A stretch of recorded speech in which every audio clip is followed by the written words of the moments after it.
Hai, selamat datang di channel cerita horor Senja Maghrib. Cerita yang akan saya bawakan kali ini kisah ritual pelet pemikat lawan jenis.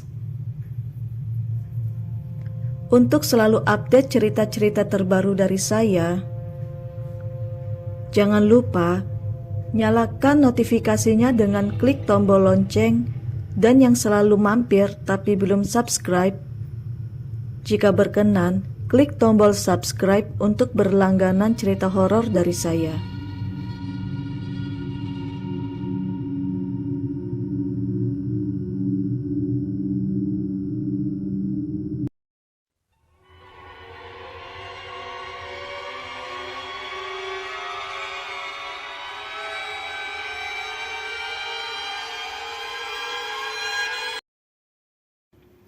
Pelet atau pemikat lawan jenis dikenal sebagai salah satu ilmu perdukunan yang paling populer di Indonesia.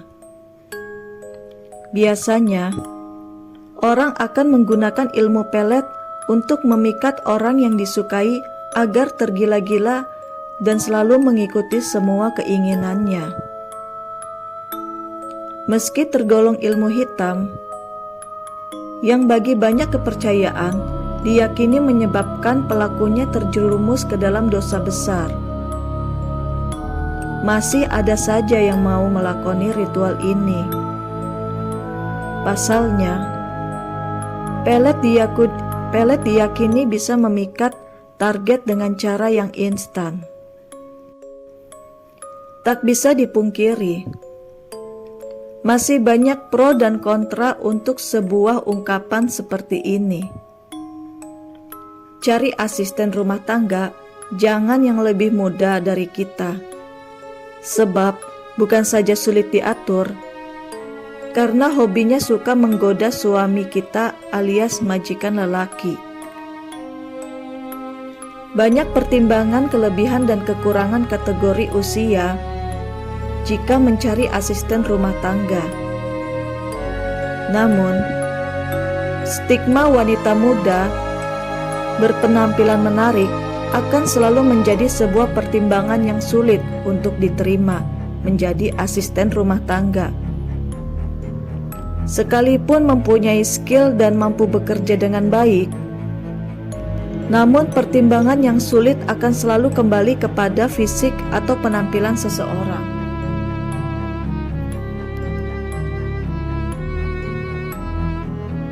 Yeyen, yang baru saja diterima di sebuah agensi penyaluran asisten rumah tangga di sebuah kota besar dan baru beberapa minggu tinggal di mes calon ART. Namun, sepertinya Dewi Fortuna sedang menghampiri dirinya, karena ada pasangan muda yang sedang mencari ART dengan kategori usia di atas 30 tahun.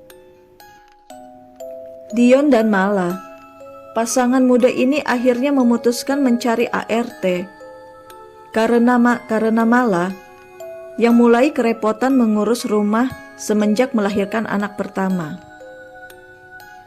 Dion, pemuda yang berusia 25 tahun ini, adalah seorang manajer di perusahaan ia bekerja. Dengan perawakan tubuh tinggi dan sedikit berotot, punya karir bagus, dan karakter yang penyabar, seolah-olah sudah mengantongi syarat pasangan atau suami idaman. Mala yang hanya beda 1 tahun lebih muda dari Dion, sebelumnya pernah bekerja satu perusahaan dengan Dion bekerja. Namun, Mala yang hanya pegawai biasa, semenjak hamil memutuskan berhenti bekerja dan mulai fokus dengan kehamilannya itu. Putrinya yang kini beranjak berusia 3 bulan mengharuskan Mala untuk segera mencari babysitter sekaligus asisten rumah tangga. Karena selain Mala adalah ibu muda yang belum banyak pengetahuan tentang mengasuh bayi, Sebelum kehamilannya itu, sosok Mala adalah wanita yang mandiri. Ia lebih suka merawat rumahnya dengan caranya sendiri.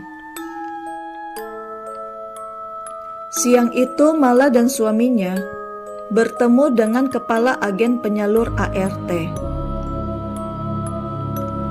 Pak Dion dan Bu Mala, untuk kriteria yang Bapak Ibu cari, kita cuman ada satu kandidat, namanya Bu Yeyen. Ia berusia 35 tahun dan selain mempunyai skill sebagai babysitter, ia mampu dan bisa mengerjakan pekerjaan rumah tangga. Ucap kepala agen penyalur sambil mencermati biodata milik Yeyen. Untuk pertama kalinya, pasangan muda tersebut melihat sosok calon ART-nya itu. Sekilas nampak seperti wanita pada umumnya. Namun, Mala mempunyai penilaian tersendiri untuk calon babysitternya itu. Sosok Yeyen wanita berusia matang, namun mempunyai pesona kecantikan yang alami. Tak mau ambil pusing dengan penilaiannya itu, akhirnya Mala dan Dion merasa cocok dan akhirnya sudah menyelesaikan urusan administrasinya. Yeyen pun ikut dengan Dion dan Mala ke rumah majikan barunya itu. Sesampainya di rumah, aku panggilnya Bu Yeyen saja ya. Bu Yeyen terlihat belum terlalu tua untuk dipanggil Simbo, ujar Mala yang tersenyum ramah sebagai awal perkenalan. Usai perkenalan dan menjelaskan sedikit urutan pekerjaan yang akan dikerjakan Yeyen, akhirnya Mala pun mengantarkan ART-nya itu menuju kamar pembantu yang terletak di belakang rumah. Semua berjalan lancar dan normal.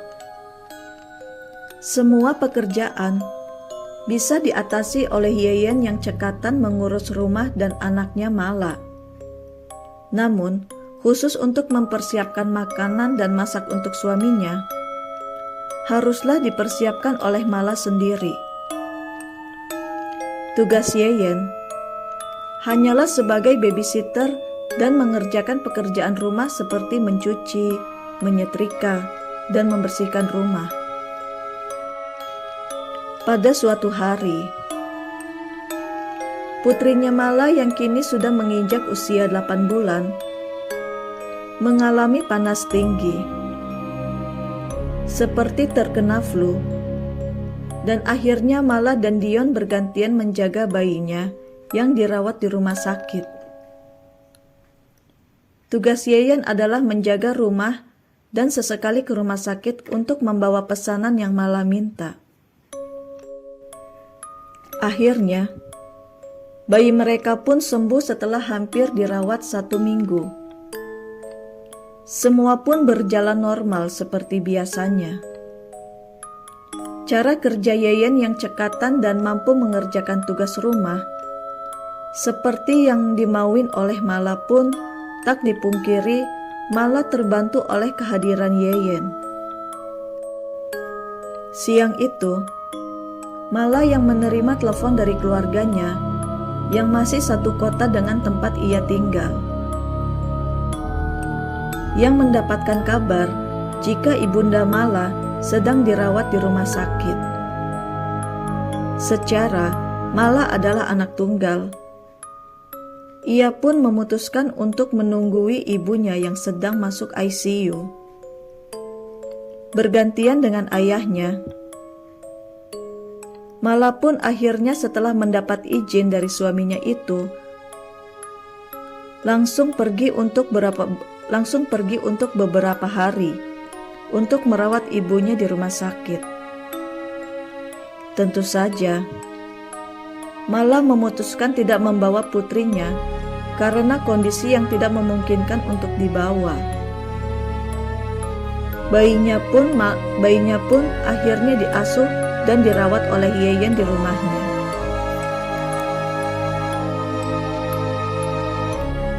Lima hari sudah, Mala menunggu dan merawat ibundanya. Dan setelah sembuh, ibunda Mala pun diperbolehkan pulang. Akhirnya, Mala pada hari itu juga memutuskan langsung kembali ke rumahnya. Entahlah, apakah sudah merasa sangat merindukan anaknya yang masih bayi itu, atau memang ada sesuatu yang lain. Karena semenjak menunggui ibunya di rumah sakit dan tertidur, Mala selalu bermimpi buruk dan merasa sangat gelisah. Namun, ketika ia baru sampai di depan rumahnya, di saat senja maghrib tiba, entah dari mana datangnya, ada seekor anjing hitam berlari ke arahnya dan menggigit kaki Mala. Mala yang berteriak membuat keheningan senja saat itu pecah oleh teriakan Mala. Sontak tetangga sekitarnya keluar rumah, namun tidak dengan suami dan pembantunya Yeyen yang tidak keluar sama sekali pada saat itu.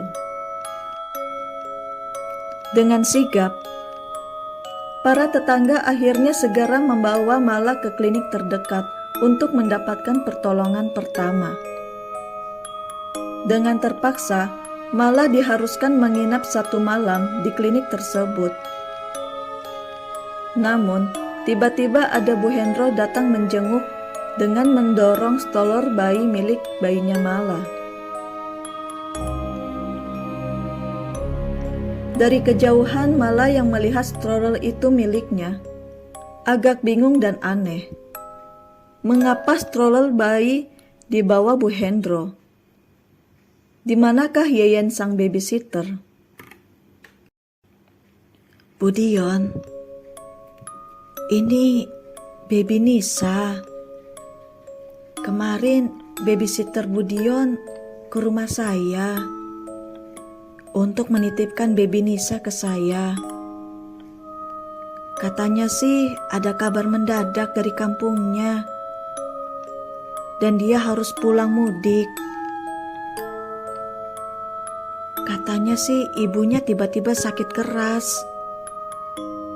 Ucap Bu Hendro sambil menimang-nimang baby Nisa. Bu Dion, apa sebaiknya baby Nisa menginap semalam saja lagi di rumah saya saja? Kan Bu Dion masih harus dirawat dan bermalam di klinik ini. Nanti besok, saya bawa baby Nisa ke rumah Bu Dion jika Bu Dion sudah pulang. Ujar Bu Hendro dengan lembut dan ramah itu.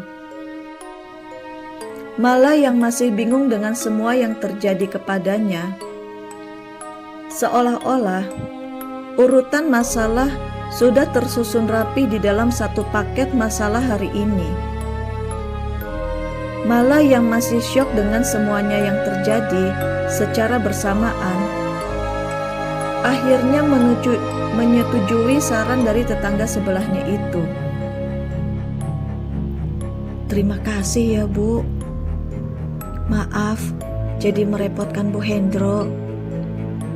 Ucap Mala yang masih nampak bingung itu. Akhirnya, beberapa tetangga yang mengantar Mala ke klinik, kini satu persatu sudah mulai berpamitan untuk pulang. Kini, Mala yang tinggal sendirian di kamar rawat inap di sebuah klinik hanya ditemani satu perawat jaga.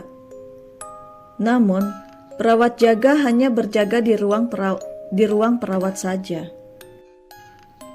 Mala yang masih mencerna dan menelaah satu persatu masalah yang datang secara bersamaan, mulai banyak pertanyaan yang berisik diisi kepalanya Mala pada saat itu.